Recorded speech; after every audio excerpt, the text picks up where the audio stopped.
everyone, I'm Ashley Jenkins, and at Apple's WWDC keynote, Epic Games and Chair Entertainment announced they're set to complete the Infinity Blade games trilogy on iOS later this month.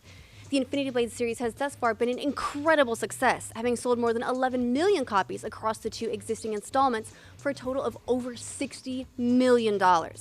Last year, Epic Games CEO Tim Sweeney went so far as to call the first game the most profitable they'd ever made in terms of time versus revenue. Details on the final installment in the trilogy are still sketchy, but you'll have two playable characters, a warrior, Cyrus, and a stealthy female warrior thief called Issa.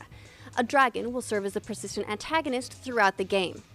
It will be available in the App Store on September 18th. The same day, Apple launches iOS 7. Speaking of Apple, they're giving their new OS its first major cosmetic overhaul since 2007. And they're releasing iTunes Radio, a service that will go head-to-head with current offerings like Pandora and Spotify. They also announced the next iteration of the iPhone 5 is actually split into two models, the 5S and the 5C. The 5S has a couple of pretty slick improvements. A fingerprint scanner in the home button you can use instead of a passcode, and a dramatically improved camera sensor that's 15% larger than the current model. Now, before you freak out about handing your fingerprint over to Apple, they have confirmed that the fingerprint data will not be stored anywhere but on the phone itself, so you're safe until someone steals your thumb. The camera in the 5S is still 8 megapixels, but this is the first time in 2 generations the sensor has been upgraded, and the increased size indicates it will be better in low-light situations. Oh, and it supports slow motion now, so everyone can follow in the footsteps of our own Gavin Free. The iPhone 5S will come in 3 different colors: graphite, don't call it black; gold, don't call it champagne; and silver, don't call it lightish gray.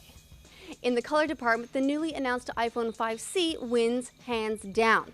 It will be available in 5 bright hues, so you can match it to your Vita Slim, if that sees a Western release, and it heralds Apple's entry into the affordable phone market. So now you'll see even more 10-year-olds with smartphones. The 5C is nearly identical in feature set to the current iPhone 5, but comes wrapped in a plastic case instead of metal and has an improved HD front camera. Apple says it's for FaceTime, but we know it's really for Snapchat and Instagram, right?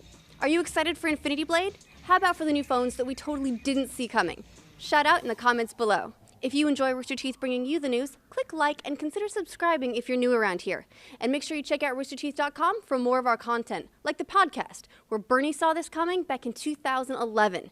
He also predicted pirates in Assassin's Creed. Basically, he can see the future.